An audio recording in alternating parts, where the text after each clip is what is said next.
Dobrodošli u još jedno izdanje emisije u kojoj predstavljamo kandidate sa severa u okviru lokalnih izbora na Kosovu.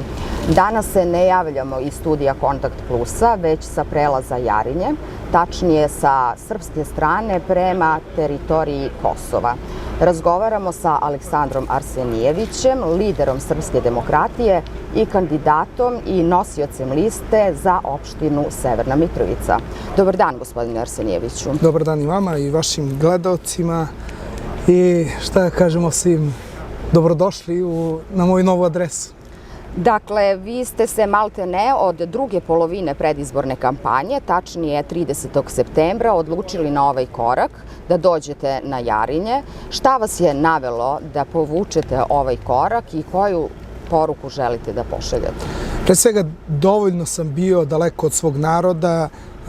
Nisam ih, da kažemo, 3 mjeseca je prošlo od kad nisam na Kosovu, nisam ih video i nisam imao prilike da razgovaram sa mnogima.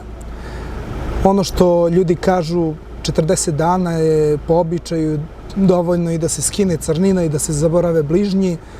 Ja sam mislio da je slučaj sa mnom. Međutim, ono što sam mogao da primetim, da moj narod mene nije zaboravio, da je moj narod uz mene i da svakodnevno imam interakciju i podršku naših građana. S obzirom na okolnosti u kojima ste se našli tokom pronalaska oružja na imanju koje se povezuje sa vama i činjenicu da ste tada bili van Kosova, kako ste doneli odluku da se kandidujete za gradonačelnika?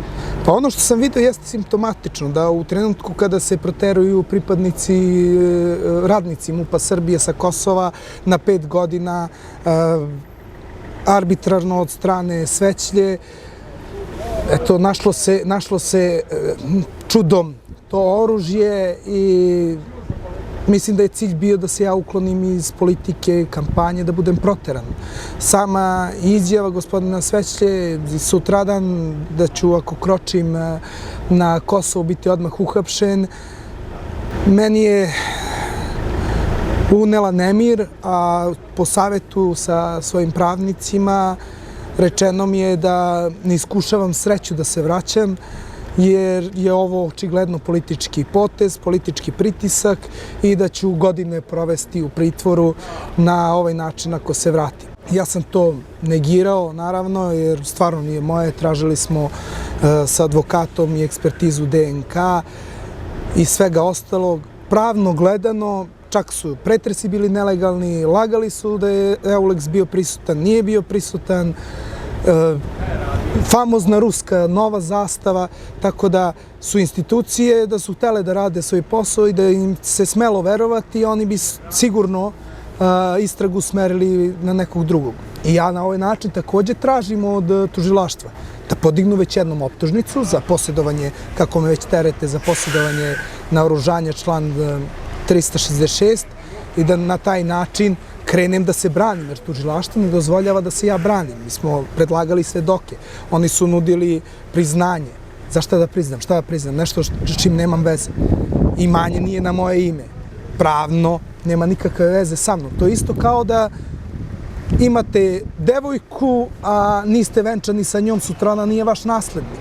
Tako da ni to moje, ni to, da kažemo, to imanje uopšte nije pravno, legalno gledano moje. Nije nađeno na mojoj imovini. Kada je reč o vašem pravnom timu, ranije ste izjavili da su oni dobili ponudu da vi priznate krivicu uz olakšice. Šta to podrazumeva i zašto niste prihvatili tu ponudu? To bi pre svega podrazumevalo ispod minimuma kazne, ispod 2 godine zatvora, možda i novčanu, možda zamenu za uslovno i tako dalje, i na taj način bi verovatno opet bio sklonjen iz politike. Ali ja se nisam odlučio na taj korak, iako bi sigurno mene to vratilo kući. Ja ne želim da na taj način stvaram presedane. Za ono što nisam uradio, ja niti bilo ko drugi, ja ne želim da priznam, niti želim da pošaljem poruku ljudima da se na taj način olakšavaju, iako su nekada i u pritvoru i saterani u ćošak. Ako budete izabrani za gradonačelnika, da li i kada planirate da se vratite na Kosovo i kako mislite da obavljate funkciju gradonačelnika? Kada budem bio izabran za gradonačelnika, tog trenutka prelazim Jarinje i dolazim u Mitrovicu, neka me hapse šta god. I siguran sam da jednog gradonačelnika bez valjanih dokaza, sa tim šturim kao što oni imaju, neće držati u zatvorima. Mislim da će se izvršiti pritisak, jer kao što sam i pre naveo, pravno oni nemaju ni jedan dokaz protiv mene. Zato i ne podižu optužnicu, zato otaljavaju, zato vrše samo politički pritisak. Kao što možete da vidite i ostali članovi, na primjer neki članovi Srpske liste, oni se terete od 5 do 25 godina zatvora za određene članove, ali njih, na primjer, ne drže u pritvorima. Tako da kada budem bio gradonačelnik, tog trenutka silazim dole. Zašto mislite da vam uloga gradonačelnika daje neku vrstu imuniteta? Pa ja mislim da daje ne vrstu imuniteta, ali vrstu obazrivosti međunarodne zajednice. Na ovaj način, koliko god smo pokušavali da stupimo u kontakt sa međunarodnom zajednicom, da oni izvrše uvid i nadzor nad celim postupkom, to se nije valjano desilo.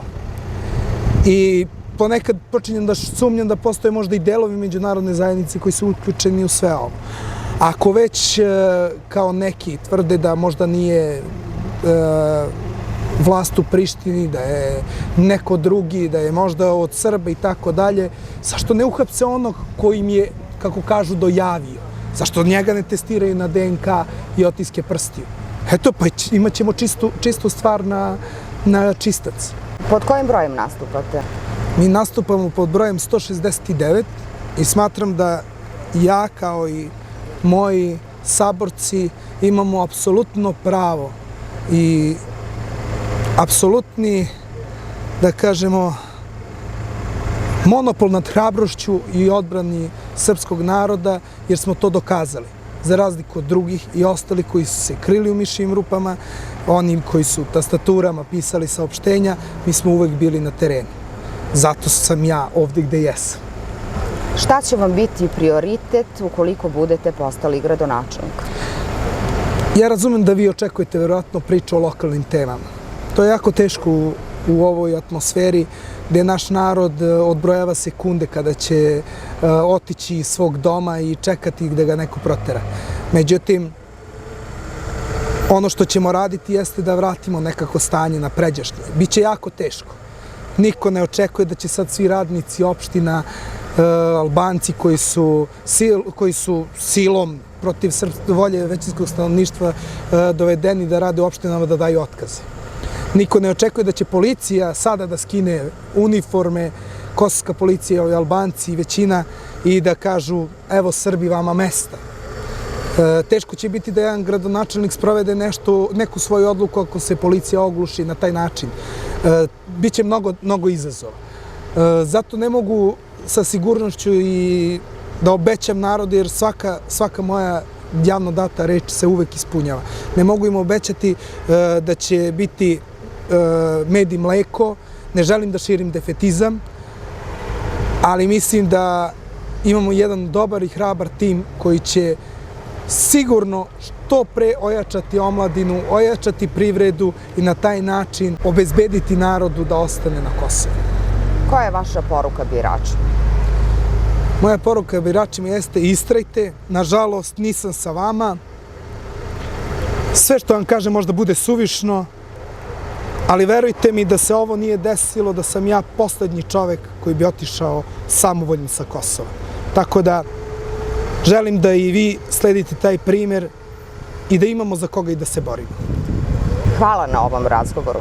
Hvala vama što ste došli i na ovaj način omogućili da se čujem i budem u etru. Nastavite da nas pratite i saznajte ko želi da vodi vašu opštinu.